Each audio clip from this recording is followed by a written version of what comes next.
kind of an assistant coach lineup today. We got James Miller, first associate head coach from New Mexico State, conference champion pretty much annually.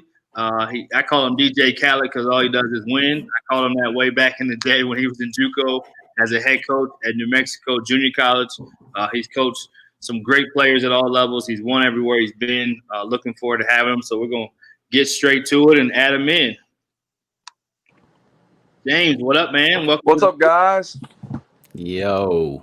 Welcome to the studio, man. How's it going out there? Now you're not in New Mexico. For those that don't know, tell people where you are and what's going on in your world right now.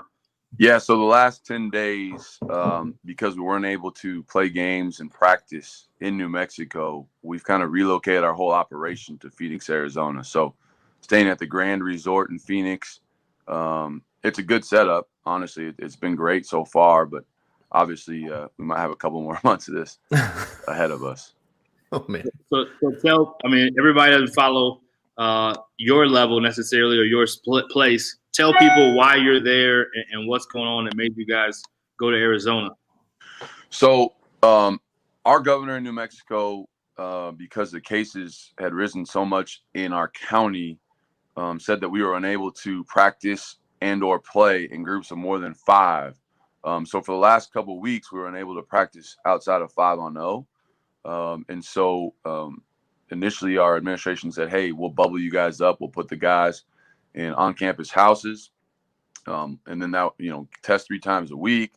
Really, it was as safe as you possibly could be at the college level, in our opinion. And then that was kind of thrashed. So therefore, the next thing was to take the show on the road. So the reality of it is we moved our whole operation. We have everybody on the team, everybody in the program, families will be in and out. They have to be tested to come in, and trying to create a bubble-like atmosphere here in Arizona. So our plan is to, for at least through Christmas, and hopefully the numbers go down, although it's not looking that way, we'll be here in Arizona to play and practice. Yeah, it's definitely some different times, man. I'll let BG chime in. He's just coming, so he just came off the road visiting in Provo. I'll let him talk about that too. But he's seen a little taste of this college basketball live. I haven't seen it yet this year.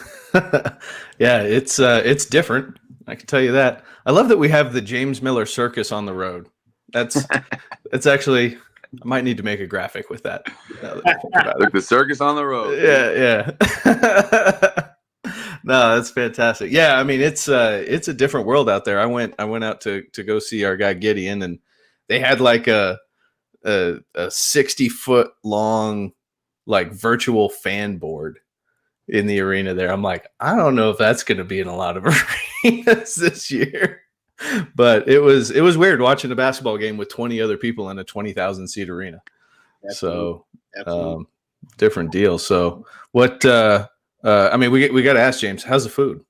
I mean, that's what we ask all the NBA guys in Bubbleville. And well, the food's been great because we just cater it in for most meals, or for breakfast kind of have the continental setup where there's a whole bunch of things to choose from. So you have In and Out twice a day? Yeah, they'll just have somebody deliver it, so there's as little as contact. And we haven't had In and Out yet. I got to talk to our strength coach about that. But hopefully that's coming soon. Yeah, he's got to get on it. But other than that, no, that's been good. I mean, anytime you get three meals a day, I'm happy. They're happy. We're all good. Hey, the JUCO dudes are like, this is way better than our JUCO setup. No question. Yeah, anybody complaining, James has some stories for you. Yeah, exactly. How are you keeping the guys? I mean, again, we haven't had any Division I guys on yet that have had to deal with the things you guys are dealing with. How are you able to keep the guys focused? I mean, you guys have won the WAC championship the last 2 years. I know you're pushing to go to the tournament again. How do you keep the guys focused? I know they're ballers, so they're about ball, but how do you keep them focused with all the stuff that's going on? Well, Coach does a good job of reminding them that, when we get to games, which is now, nobody's going to care whether we were shut down or not. So we have to do what we can do and control what we can control. So, like you said, our guys love ball. They love ball. They're ballers. So the good thing here is we have 24-hour access to a gym. They set up a court and a ballroom for us, so they can just slide their card and get in there at any point, day and night. And when you're away from home, it's an extended business trip, no different than when you take a 3-day road trip. Ours just might be 3 or 4 months long. So I think our guys are pretty focused because they're so excited to start playing again. For sure, for sure. Tell people a little bit of your JUCO background, man. You were in JUCO as an assistant. I think I had one of the guys you had, Mr. Mark Little from New Mexico Junior College, Yeah. Colorado. Started at Colorado State, similar to Brandon. I don't know if you guys were there similar times, but tell people a little bit of your story and how you got to where you are and your JUCO route. Yeah. I graduated college in 2005 and then worked at Division II for 4 years as an assistant directly after college. And then from there, I went to New Mexico Junior College. And I went there in 2009 as an assistant coach. I worked under Chris Tift, who's now at Central Michigan, as an assistant. And, it was a very rewarding experience. I was there for 3 years as an assistant coach.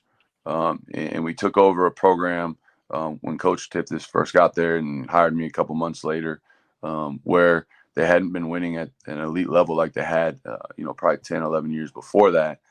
And so the first 3 years, we were in the trenches together, Coach Tift and myself, and slowly but surely started turning it around. And then Coach Tift moved on to TCU under Trent Johnson, and then I was fortunate enough to become the head coach in New Mexico Junior College. And so I was there for 3 years as a head coach, 6 years as overall, and we had great success.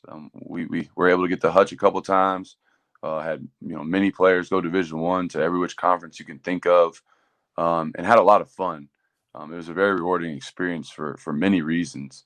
But yeah, junior college is spending 6 years in it has shaped myself and molded me into who I am today for sure. Especially starting, Division II and junior college.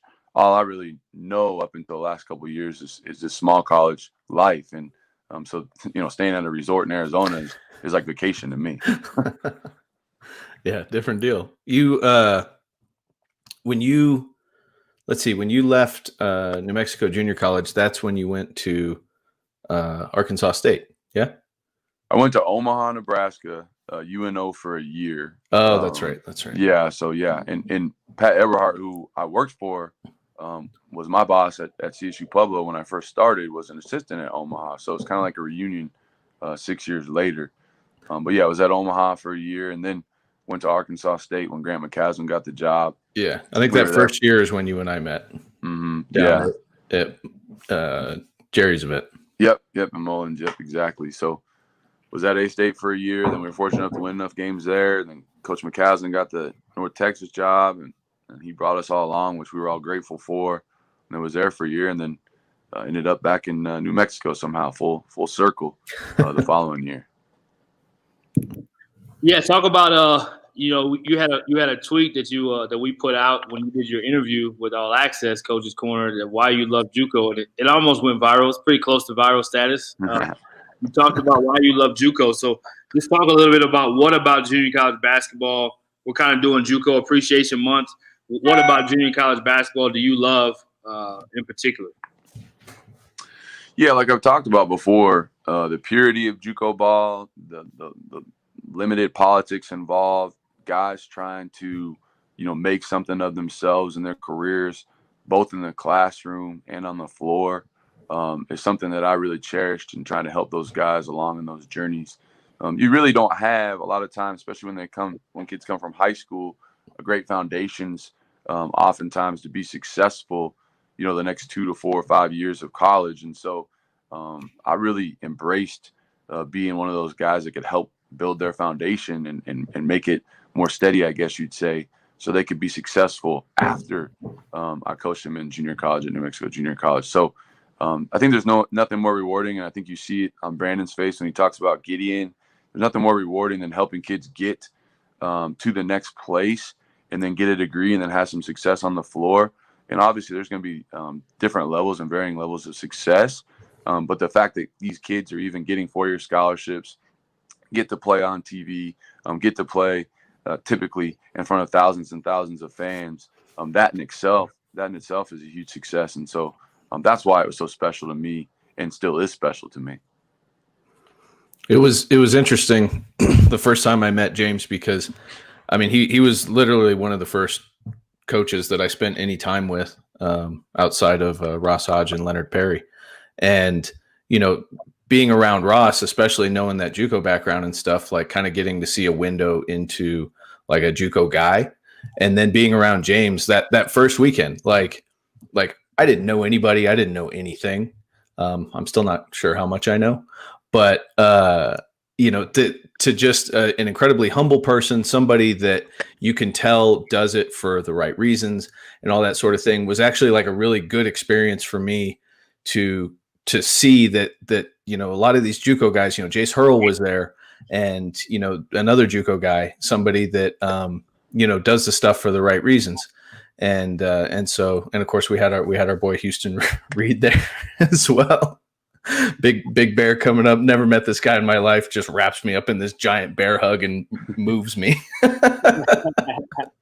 I'm like, oh, all right, this is how it's going to be. So, but no, it was great. And that was a great introduction to some JUCO people down at Jerry's event there, to kind of really see that, like, how special that world is. For sure.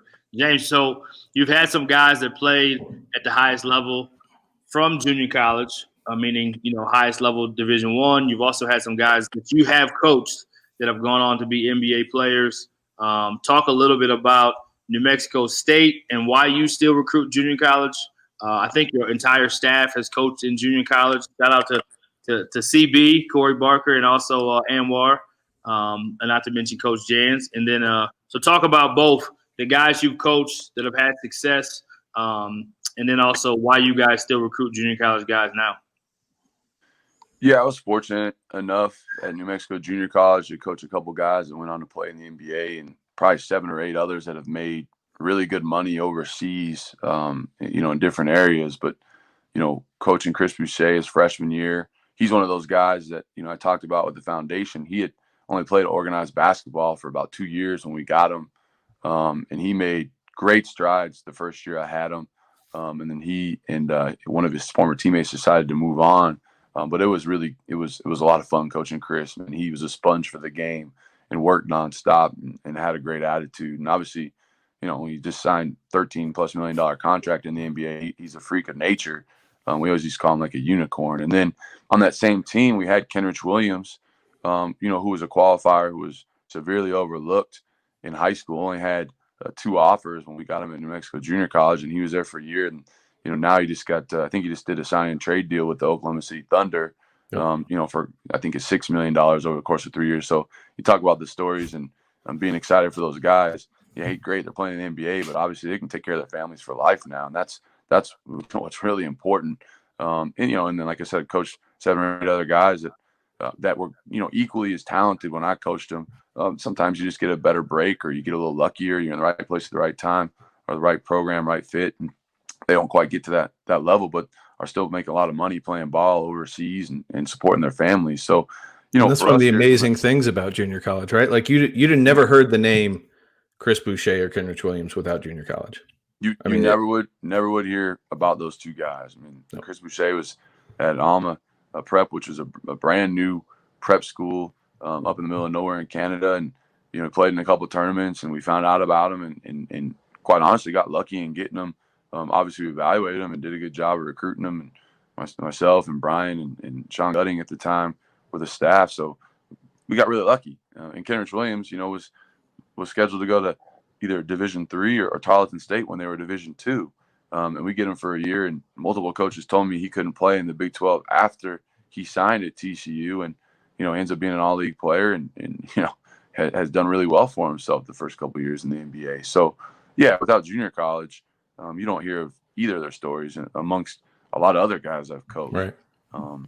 And the truth be told is, you don't hear about me or talking to me without junior college, because the reality of it is nobody's trying to typically hire a Division II assistant. So you have to go to junior college and prove your worth as a recruiter and as a coach. And we were able to put New Mexico Junior College back on the map after it had been down a little bit. So, junior college can catapult, players and coaches, just like, Brian just talked about. Coach Jans is a junior college guy, coach at, again, NAI, junior college to Wichita State, to the highest of the highs. And, Corey and Dave are both tremendous people who have been in junior college. So I think we continue to recruit junior college here at New Mexico State, and have had such great success because that's kind of who we are. We're not used to being coddled. We're not used to being spoiled. We're not used to having things handed to us on a silver platter. We've had to work as a group collectively for everything we've been able to get, and that funnels through Casey Owens and Ryan Stubbs, and we just have a great staff of guys that have that mentality. It's not necessarily we're all JUCO guys, but we just have the mentality of we're going to do whatever we can to scratch and claw our team and our program and ourselves individually to the best we can get to. And so junior college has been great for us because I think that resonates with guys, because we've had so many guys that we've all coached individually and collectively here that have gone on to make a lot of money playing basketball and getting their degrees. Well, and I think too, like anybody watching this or listening to it, they hear that, New Mexico State's in Arizona at the Grand Resort and whatever. And it's like, oh, hold on. Like New Mexico State probably, I don't know, off the top of my head, more so than any program for years has always had that, just workman-like drive where you guys are bringing in players that people don't talk about a lot of times, and or have really different unique paths to how they get there and stuff. And it's a lot like junior college in the sense that the diversity of the backgrounds and everybody's different journeys, and you take and find a way to put all those together to be incredibly successful. I mean, one of the most successful programs in all of basketball in the last decade. So and that has continued on, when Jans took over and has remained a story on the national stage where it's like, people are wondering who these names are that are coming through New Mexico State, and then always, end up being, big time players on a national level. I mean, Trevelyan Queen is going to make an impact somewhere and get every opportunity to get to the highest levels. And like, just this super unique story and background where New Mexico State gave him a stage to be successful and to get to where he wants to go.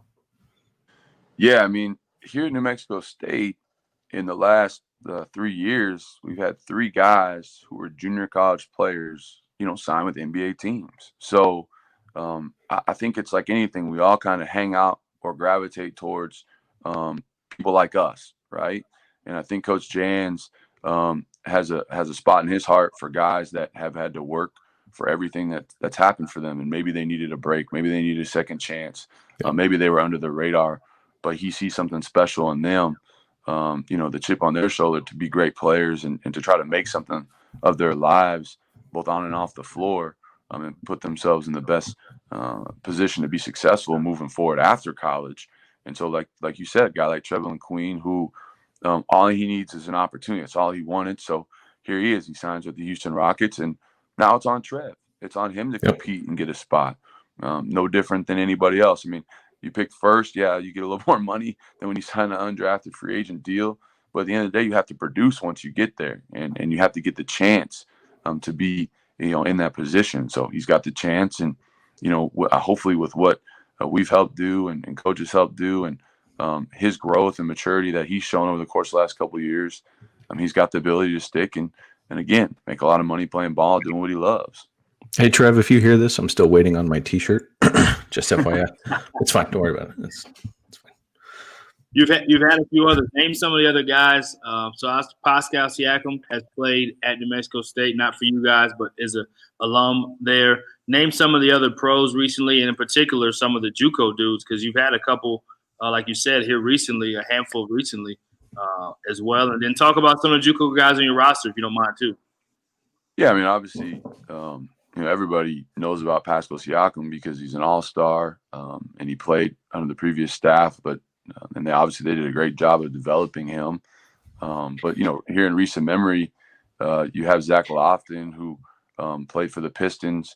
Who was an all-league player here, had been at San Jack, which is no longer, in business, but played at San Jack and had bounced around a little bit and then had a great year his last year here under coach. And then Jamario Jones, who played at Hill College, and, he's a phenomenal rebounder. I had the displeasure of coaching against him when he was at Hill, and he put it on us pretty good. I mean, he's an elite player. and one of the best rebounders I've ever seen in person. And then you have Trev, and here now, most of our roster is made up of either Division I transfers or junior college guys. And so, Clayton Henry, who played at Palm Beach State, will be a really good player for us. Who will probably start at the 3 for us, who's improved so much. His work ethic is second to none. He's a really good player. Kalen Williams, who's from Western Nebraska, is with us. Wilford Lakai, who's from Casper Community College, is with us. And so you can go up and down, our roster.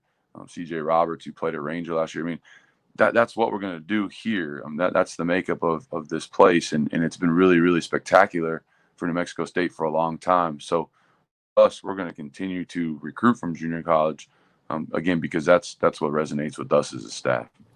It's interesting. Some people that I talk to, they say, well, yeah, we're probably going to need to go look at a JUCO guy, right? Like, what does that mean?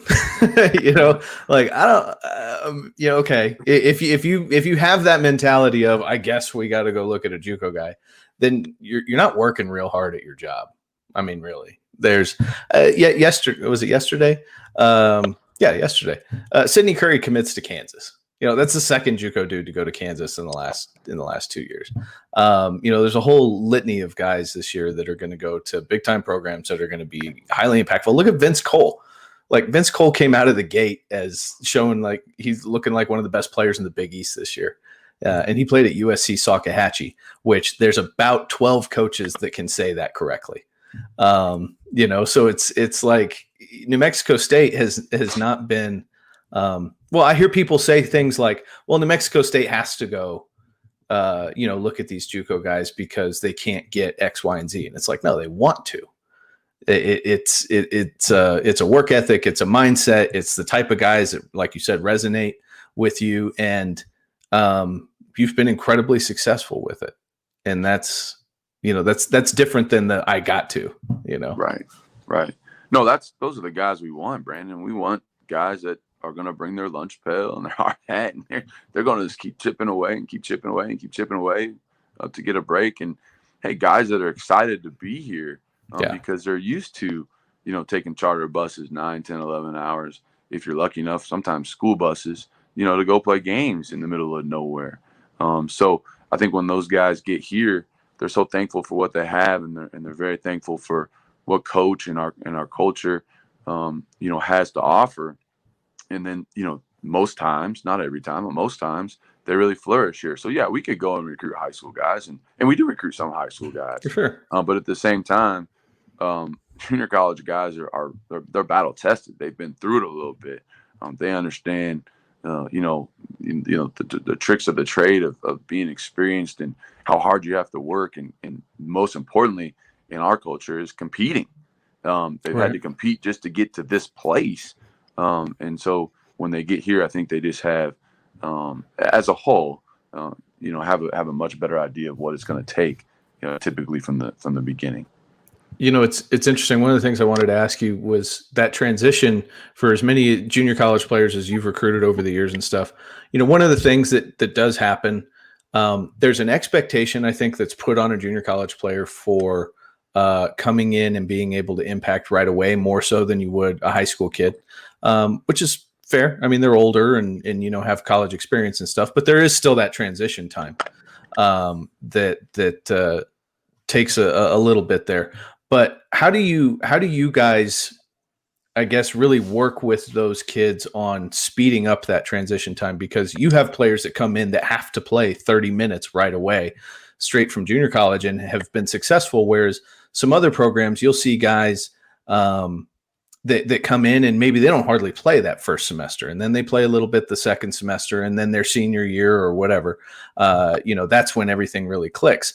And I feel like sometimes there's a little bit of disconnect with coaches as far as like how to really take a player that you're expecting a lot of that has experience, but also get that transition time where they're maybe more patient with freshmen and things like that. Like, how do you guys kind of help get those wheels spinning faster?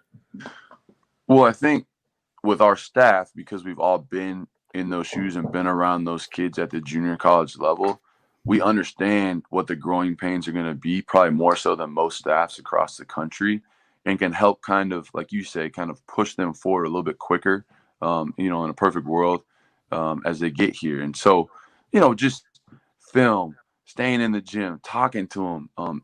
Look, I think all of our success depends on relationships and having genuine relationships with these young men when they get here. And it's not just what I would say transactional. Hey, you run over here, you do this. Hey, all right, see you later, man. I'll see you tomorrow at practice. That's not how we operate here.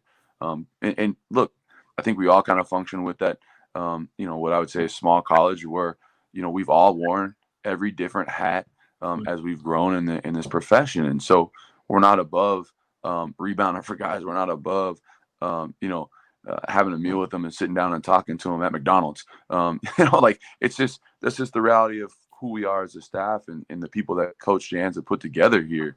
Yeah. And so then therefore, I think when those guys understand how much we care about them and their success, on and off the floor here, then they understand, what it's going to take to thrive. And most times we're able to help them with that adjustment a little bit quicker than probably a lot of other places in the country.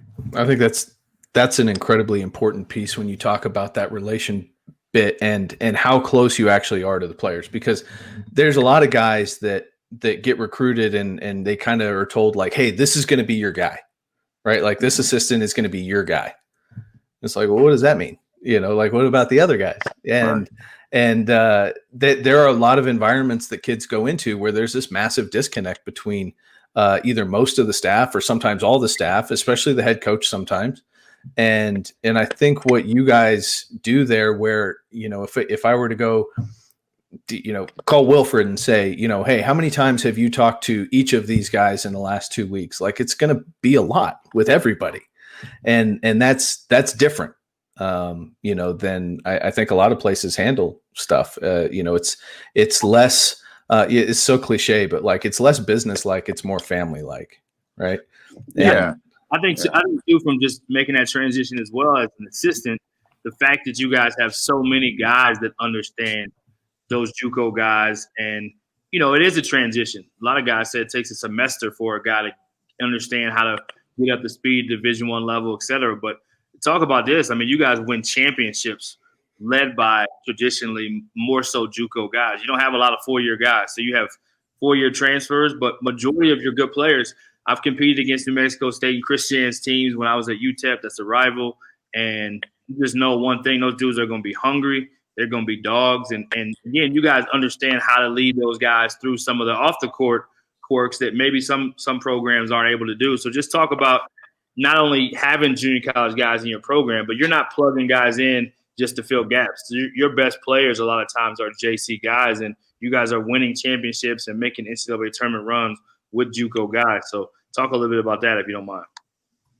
Yeah, and going back to what Brandon said at the very end, like I think one thing about our program is we don't have my guy per se. I mean, at the end of the day, it doesn't matter who signed them. They're all our guys. And none of us, thankfully, have egos to where, hey, that's my guy. Like, don't talk to my guy. And like you touched on with a lot of staffs. And for us here, like you said, Brian, we depend on junior college guys. I mean, we sign junior college guys that come in here and compete to start and compete to play a lot of minutes.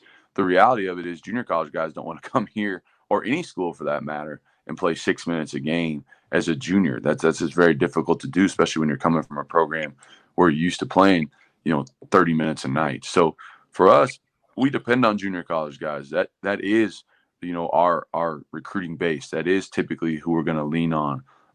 And again, because we've had so much success with them, and we feel like we have a staff and a culture here that Coach has built that can help usher those guys along maybe a little quicker than some places, we're okay with that. We like to be old and stay old. I think that's college basketball in general right now. Obviously, we're going to take the best players we can get, whether it's a high school senior or a junior college or a transfer, from another 4-year institution. But at the same time, the way that coach has the culture in place and his system for how he develops and brings our team along, it's very much a plug and play type situation. Usually, where if those guys are very serious about basketball and trying to do the right things on and off the floor and trying to push themselves and allow themselves to be coached hard and and push daily, then guess what? By the time the season rolls around in November, we're typically ready to go, and those guys have had success early on for us. Absolutely. I swear, if I hear one more guy tell me I want to be old and stay old, and then tell me, oh, well, we're going to go take these 2 high school kids instead, I'm going to lose my mind.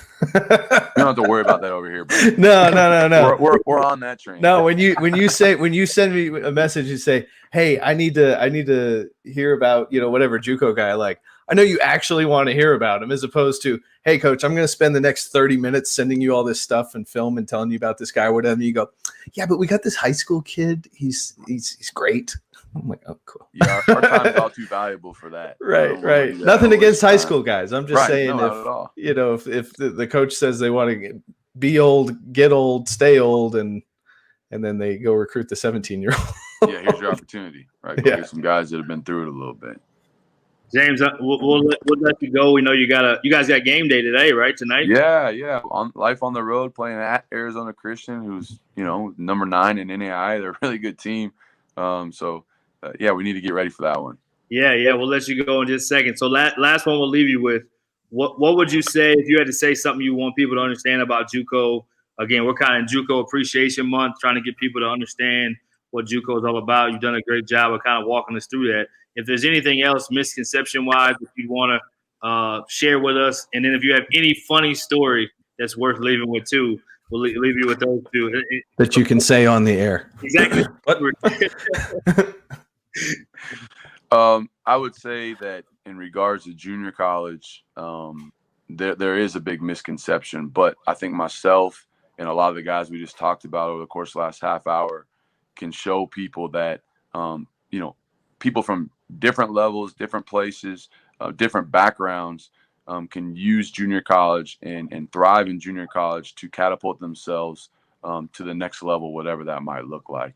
And, a lot of times, like anybody, I didn't play basketball in the ACC, so I wouldn't know what that's like. Well, a lot of times people haven't had any experiences with junior college, so they're quick, to doubt it or quick to really accept what it can do for people. But firsthand experience with me and the young men I've been around in junior college and have coached here in other places from junior college, it really is a great resource for everybody involved, recruiters, players, coaches.